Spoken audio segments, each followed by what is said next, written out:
la manipulation, la consommation et tous les bienfaits de l'ail. Je demande aux nobles amis ou amis de s'abonner à la chaîne, de laisser votre like et d'activer la cloche pour recevoir des vidéos plus instructives et de grande valeur pour élargir vos connaissances. Commentez ci-dessous et donnez votre avis, partagez cette vidéo avec vos amis et votre famille et allons à la vidéo. L'ail est un légume de la famille des Aliacées et l'une des plus anciennes plantes cultivées au monde. Originaire d'Asie centrale, sa culture s'est étendue à la région de la mer Méditerranée à l'époque préhistorique. Au Brésil, l'ail est arrivé avec les Portugais au moment de la découverte. Par les peuples anciens, elle était considérée comme une plante médicinale et est toujours utilisée contre le rhume et la grippe. L'ail se distingue parmi les légumes comme source de minéraux de potassium et de zinc et de vitamine B1 et B6.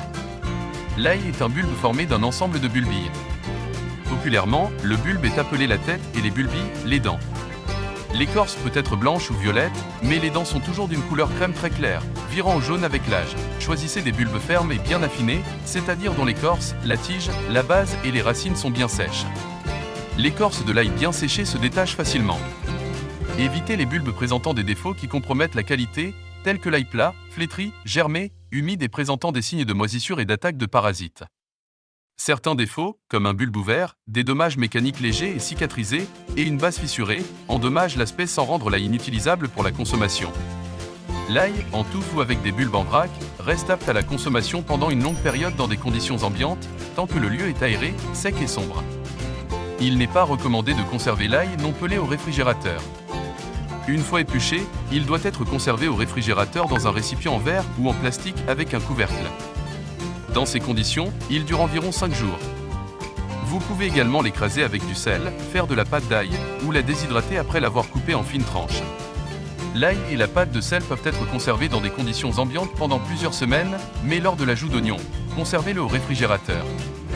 La congélation n'est pas conseillée car elle altère la texture et la saveur de l'ail. Il existe plusieurs façons d'éplucher les gousses d'ail. À l'aide d'un couteau, coupez un petit morceau des extrémités et retirez la peau ou appuyez sur les dents avec le manche du couteau en les écrasant légèrement pour ensuite retirer la peau. Pour faciliter le pelage, les clous de girofle peuvent être trempés dans l'eau jusqu'à ce que la peau soit ramollie. L'ail peut être haché, râpé ou utilisé entier pour assaisonner toutes sortes de plats salés. De plus, il peut être préparé dans des pâtes à servir avec du pain et dans des vinaigrettes. Pour rehausser la saveur des tartes et des pizzas, en particulier celles à la chicorée ou aux endives, prenez 5 gousses d'ail tranchées, ajoutez une cuillère à café de sel et faites-les revenir dans 2 cuillères à soupe d'huile jusqu'à ce qu'elles soient dorées. Utilisez pour saupoudrer tartes ou pizzas avant de les enfourner. Lorsque vous le faites sauter, vous devez éviter une chaleur élevée, car, s'il est brûlé, il aura un goût amer. Des astuces. Réduire la saveur forte, divisez la gousse en 2 dans le sens de la longueur et retirez le noyau qui se trouve au centre de l'ail. L'ail se combine avec plusieurs autres assaisonnements, persil, safran, oignon, ciboulette, coriandre, paprika, poivre, origan, basilic. Dans toutes les combinaisons, il est nécessaire de doser les assaisonnements pour éviter que la saveur de l'ail ne domine les autres. Placez les gousses d'ail épluchées dans un verre d'huile d'olive et laissez-les tremper dans l'état de la pièce pendant quelques jours. Utilisez de l'huile d'olive pour assaisonner les salades et de l'ail pour assaisonner d'autres plats.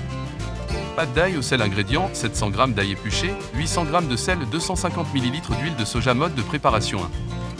Bien écraser l'ail avec un hachoir à viande, un mixeur ou un pilon. 2. Transférer l'ail écrasé dans un bol en plastique ou en verre. 3. Ajoutez le sel et l'huile et mélangez jusqu'à obtention d'une masse homogène. 4. Mettez la pâte dans des pots désinfectés, couvrez-les et conservez-les dans un endroit frais et sombre. Pas besoin de conserver au réfrigérateur.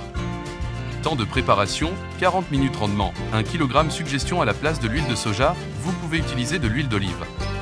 Pommes de terre à l'ail. Ingrédients, 500 g de pommes de terre bouillies dans de l'eau salée, 2 cuillères à soupe de beurre, 4 gousses d'ail émincées en petit format, 4 cuillères à soupe de parmesan râpé, sel et poivre au goût. Comment le faire 1. Lavez et épluchez les pommes de terre. 2. Faites-les cuire avec du sel jusqu'à ce qu'elles soient fermes, sans se défaire. 3. Coupez les pommes de terre bouillies en tranches. 4. Beurrer un moule en réfractaire et y déposer les rondelles de pommes de terre. 5. Faire fondre le beurre, le retirer du feu et ajouter l'ail émincé, le poivre et le sel. 6. Verser le beurre assaisonné sur les pommes de terre. 7. Saupoudrer le fromage et cuire jusqu'à ce qu'il soit doré. À temps de préparation et de cuisson, 30 minutes. Rendement, 4 portions. Suggestion servir avec de la viande, du poisson ou du poulet. Le même plat peut être préparé avec du persil. Maintenant que vous avez beaucoup de connaissances sur ce légume, merci de rester jusqu'à la fin de la vidéo et je vous demande de vous abonner à notre chaîne et d'activer la cloche et vous serez avertis lorsque je publierai d'autres vidéos qui aideront votre santé. Regardez les autres vidéos sur la chaîne et jusqu'à la prochaine vidéo.